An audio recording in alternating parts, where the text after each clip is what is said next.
আমি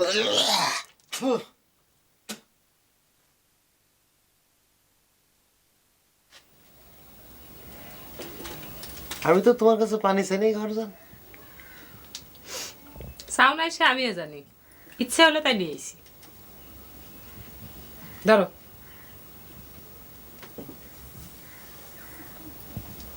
সকালবেলা উঠে স্টাইল পানি খাওয়ার অভ্যেস করবে।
আচ্ছা, বেটার সাথে কি তোমার কোনো কথা কাটাকাটি ছিল ঘরজান?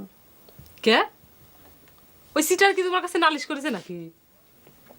ওই রকমই, সে তোমাকে দজ্জাল কয়া আমার সাথে কথা কয়ে বেড়েছিল। আমিও দুই কথা শুনাই দিছি। কি কথা শুনাইছে শুনি কত? ও আমাকে কয় কি যে তোর বউ গহর একটা দজ্জাল, আমার বউটাকে দজ্জাল বানাচ্ছে। যেই না এই কথা কইছে, আমি যে নিজের বউ আগে ঠিক করিস, তারপর অন্যর বউর কথা কইতে আসিস শালা। তাহলে ঘটনাটা কি হয়েছে তোমাকে কই হলো? ভেটা ভাই সাইনা ভাবির পাও ধরিয়ে নিত্যদিনই কাটাকাটি করে, সেই কথাটা আমি আবার জানিয়ে ফেলাইছি। যে এই কথা তার কাছে কবির গেছি, অমনি তার হাতে ঘাও লাগিছে, বোঝো নাই? স্বামী স্ত্রী তো গোপনে কত কিছুই করে, পাও ধরে মাপ চায়, দুই সাইডটা কিল ঘুষিও খায়। তাই বলে সেসব কথা সকলার কাছে কওয়া ঠিক না। মনে হচ্ছে কথাটা আমাকে শোনা কইলে। না না, তুমি তো জীবনে আমার কিল ঘষি তো দূরের কথা, কোনোদিন চর থাপ্পড়ও দেও নাই, তাই না? সে কথা আমি ভেটাক শুনে দিছি যে আমরা এখন সুখে শান্তিতে বসবাস করতেছি। তাহলে তো মিটে গেছে, তাহলে এর ভেটার কথা নিয়ে তো চিন্তির কি আছে? না, চিন্তা হইলো যে বেটার সাথে তুমি ঝগড়াঝাটি করবে যাও না, বেটা তোর লোক বেশি সুবিধের না। হয়েছে, ভেটার পরিচয় আর আমার কাছে নতুন করে দেওয়া লাগবে না নে। এরকম করে ঘরের মধ্যে চুপচাপ বসে থাকবে না, একটু দুলা ভাইয়ের খোঁজ করবে যাবে তুমি। এই তো যাচ্ছি, তোমার হাতের চাল পানি খেলাম, মনের মধ্যে একটা আলাদা জোর ঠেকতেছে।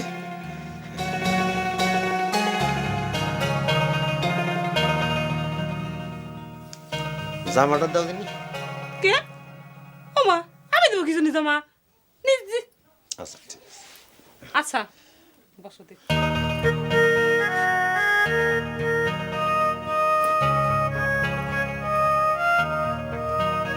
ঘরজান, ভাবতেছি এখন থেকে হাতে একটা লাঠি নিয়ে বেড়াবো।